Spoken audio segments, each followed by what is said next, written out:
برجع دوايلا Ilusa. شاشة Ate ma kaiwan kabdus walitti nu qabaddu. Ayya. Khalas ni galla. شوخيتش Manaan si geenya. Ayya. Inshallah Akkasitti gaa. keessa taate tanallee rabbi nurraa haa fitu. Ayya. Amma booda jabduu taatee warra kana waliin fitu malee warra waan kana أبو keessa أنا kana رأس galma تيجي bisin godhini. برو منا خيتي تي رأس تيجي Amma mudhii hidhachuu برو منا qabda. خيتي شاعر خذونا قد كنا كلامتي والله كم تشوف إيش Egaa harka fuuni daawwattootaa fi hordoftoota keenya shamaa akkam jirtu bakkuma jirtanii nageenyi rabbii guddaa isin bira haa jiraatu. Ammas deebinee jirra. Amma gaakunoo feerusa qabannee jirra. Gulontaatti deebisuudhaaf deemna. Marii xiqqoo takkaas waliin qabna. Feerusa waliin har'a namoonni bakka irra geenya hundi keenya waliin quba qabna. Fuula keenyalleen fuulli hundeelleen ifaadhanatti fakkaata ka feerusa tarii beenya feerusa. Amma gaa silaa Mana deebina jechaa jirta. dubbiin Fakkaata. dubbiin dhufte gaa dubbii dhuftu hundi ni dhumti finnee jirra ammaan tana intalti takka erga geessoo heerumtee bultii ijaarti bakki isiin toltuun beeku bultuma sii keessaanii Manuma siitiin taate. manuma siitiin tolti Gurbaayyooniif namni dhiyoo osoo hin gurbaayyoo dubbiin si miidhee atis jechuun wanti si miidhuuf hin jiru jechuudha namni hundi namarraa dhalatee sii galaa namuma ammaan tana gartee isinidduu dhufee gartee waa hunda tahee daadarkaa tahee ammaan tana gartee jaalala gaa dhaloonni dhalootaa qabu bultii teessan qofa bultii teessan jaalachuu waliin jiraachuu keessan jaalachuuf hanga namni beeka dhahamee maraas keessa jira beeka. Kanumaatu nama keenyaa jechuudha numa waliin jiranii namni kophatti si miidhuus hin jiru jechuudha. Si galee inninis ofiin jiraatee namiidhaa maaloo kaati jettu kunis hin jiru. Bultii isaatu jaalannaan jala bahee dila kana mara daadarkaatti jira. Atis amma namni bira kan qinoota ofiin argu kanama argu beeke nama bakkee taa'ee nama ilaalu kana jaala. Kanaaf hanqina namuu ni qaba namni hanqina hin qabne hin jiru nulleen amma haasumni keessattuu tarii hanqinoota hoo qabaachuu ni dandeenya. Garuu wanti rabbiin fedhu gartee waan dhufe hundumaahuu yoo xiqqoo wal dhabdee illee dhufte gartee walitti hanga barsobaa walitti fayyisuu takkaa'uu ni jirti beeka. Haa ta'u immoo amma bultii teetirratti jeebu'uu fi si deebisuuf isin lachuu ijatiyya tamirgaa tabitaa isiniin jeetiin jira.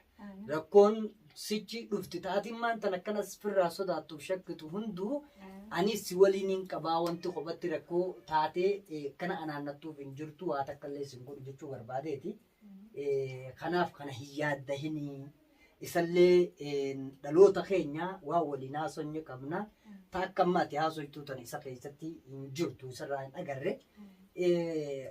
Hanga dandeenyutti dhalateenya ni gorfannee jirra. Waan taa'e hunda yoo jala deeman beeki jaarsaa jaartii hedduu beeki hijaan hin jirtu. Arrabaa filteen kun waluma dhahaa miti garuu waliin sooratu jaarsaa jaartiin hijaa hin qabatu maaliif walitti ni bu'uu jechuun dogoggora uumamirraa waliis ni loluu akka malee walillee ni dhahuu akka malee wal godhuu namni dhufeetuma wali fayyisaa hijaan hin jiru jechuudha. Ammallee warra hijaa jaarsaa jaartummaa gartee hin jiru jennu kana beekee gartee qabatu rabbi isin haa godhu jaalala teessanis jaalala gartee duraanii caalaa bakkatti isin yaa deebisu wanti gama kanaan yaaddoytu hin jirtu atis taltii gaa ilmoo namaati namarraa dhalattee namni irraa dhalatte hunduu ni jira waan gama kana yaaddoytu hin jirtu rakkoon takkallee tasi mudattu hin jirtu siin jechuu barbaadeeti wanni ati toltu maali gulantaa keetiin siin galchaan siin jee maanta karaa manaa keetiitti si galchuu deemaani. Kam jettaa? Ayyaamtu sirraa haa qabu nuuf galatoomi waan as keessa gartee sammuu ta'e keessa sheeyitanni tokko beeku namallee ni hasaasa.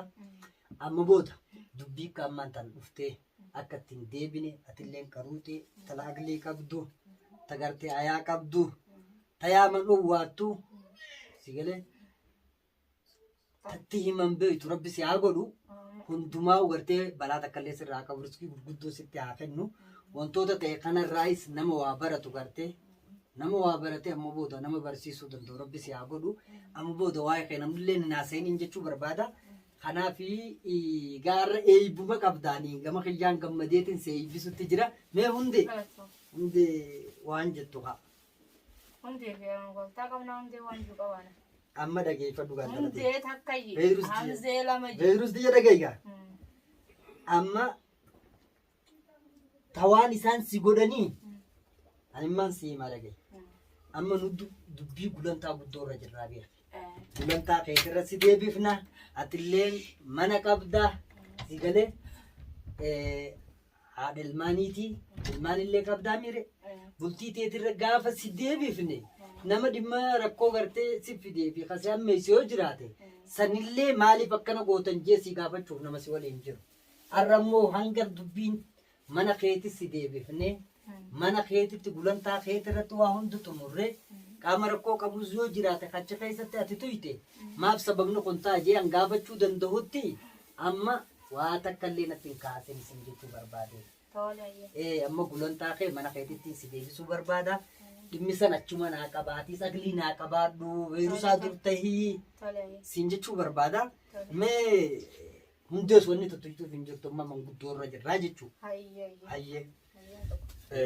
Ani akka tokkotti gartee gammachuu isaaniitiin qabaa akka gartee isiin galtuu duraanis illee callumashiitii isii jala baaneetii sanumarraan gartee waan aaraa takka illee gartee yookiin waan isii miidhaa waan nama miidhaa takka hin goone maaliif nama tokko gusirraa ala ba'ee nama kee barbaadachuu waanuma sirrii jiraati. Nama kee barbaadachuun ammoo waa waliin nama muufachiisu kan qabu. Homofiin tiyyaaftasidhaa yoo isin akka bira qabattee jiraatte laa akkasittiin qabatanii hin jaan akka hin qabanne hin jaan maaliif yoo jettu taate an maali jecha mufiin dhufatte mufiin tiyyaaftasii dhufatte yoo jette barbaachisiiti isii barbaadudha. Isii barbaadurratti immoo deebitee isiin haala nama mufatte immoo ijoolleen gartee mucaa isiin haboo taatu qabdee naffisuu sanirratti isiin amma aarte.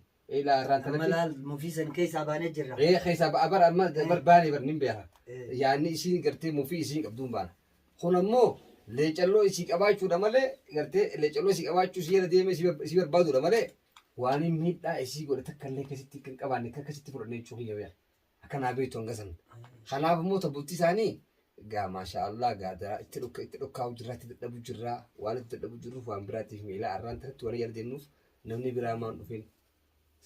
Waanni gartee jala cacannuuf namni keenya kun obboleeyyan keenya kun akkaatatti wal dhaban kun akkaataa sirriitii miti walitti dhufuu qaban jechuudhaaf sadarkaa gartee rabbiin oofee mana kee fidee saree saree ulumaan teenyee ilaa aduu arraan tana haasa'uu waliin taa'u jiru kuni gaa hojii rabbiin jee waan rabbiin illee fixee garuu ammoo isiin akka gartee an hamtu dalageet sammuu wayitti kakkaata fudhanne. Kata le colomini. Rasa man rasa dalati rasa jolle du jalan deemu. Kanaaf jalan deemu. Akkasitti kan hubanne jechuu hubachiisuu dheedhi. Le coloma isii qabu. Gartee san jala deemu saniifi malee gartee isii baasuudhaaf yoo ta'e malee hammeenya miidhaan isirra gaggeessuuf isii barbaadu tures hin jiru. Kanaaf le coloma isii jechuu akkasii akka hubattu.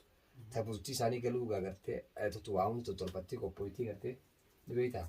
Egaa inni gartee Ada namni humna ranga ture si beeka maaliif bultii ifirra waan nama gammachiisaa jiru mana kee mana kee oofte jaarsa keetti wajji fuulduree gartee warra fuulduree isaanii ilmaan ta duraan dhaldhaltanii mee daran akka ilmaan meeqa wartanii hoflaa qabaan oduu aara taqqisiin jidduu jiraanne warra dagaagaan gartee yoo inni muuza jikanne burtukaana akka kana zuuf agartee fuulduraaf akkasitti deemuu qabdan malee mufii gartee aaraa fi kana dhiisaa warrummaa waltume saaruu kan taane miti gartee suutiin hanga jaman tumtee fira dhiibte hafuu qaba kun jaalala deebuu qaba jibbisa san jibbisa duraan jiru sanii kana jaalalatti irraa hin bu'a dubbii bitadhee irraa bu'aati akka aadaa oromotti himati gartee jibbisa duraan qabu sanii kana jaalalatti gartee haa deeffannuu maaliif ya bikki jaalala gartee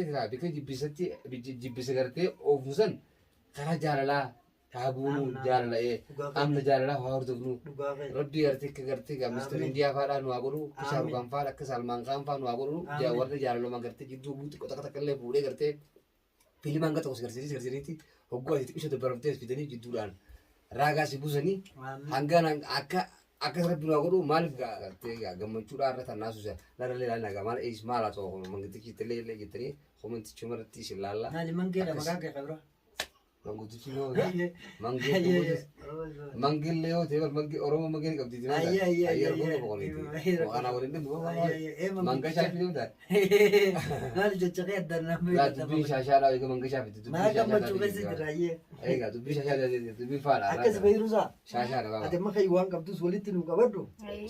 kalaas ni galla cuuqeettis manaan si geenya Ayi. inshaallah Akkasitti gaa. keessa taate tanallee rabbi nurraa haa fitu Ayi. amma booda jabduu taatee kaa warra kana waliin fitu malee warra waan abbo warra irra siteenyaati boru mana keetiiti irra siteenyi amma mudhii hidhachuu mana qabda keetiiti shaa irra keenya ilaal du'aa ilaala shaafakaa jennee jidaa jimaa gartee irra darbinee ilaal barjaa du'aa egaa mana keeti irratti gartee qallee bashaf jennee faakaa jennee gartee xiqqoo qabnu gartee shaa jennee gartee achirratti haasoo warra asitti haasoo inni kana boru gaa gan isaanii gartee alhamdulillah akkas ta'uu qaba mana isaanii irratti ta'uu qaba gartee isaanii waliin taa'ee wal bira akkas hirkatisan gartee ija teenyaan guugan gartee hojjuun hangatti kana kanamti wallaahi gammachuu. ayya beeyruusaa amma kai huccuu teetis walitti qabadhuti kalaas achi deebinaati kai siin jamma qophaa'e waan hundaan nuu qophaa'e kai Ayi. ayya kai Kaan ayi. ayye hamtu sirraa qabu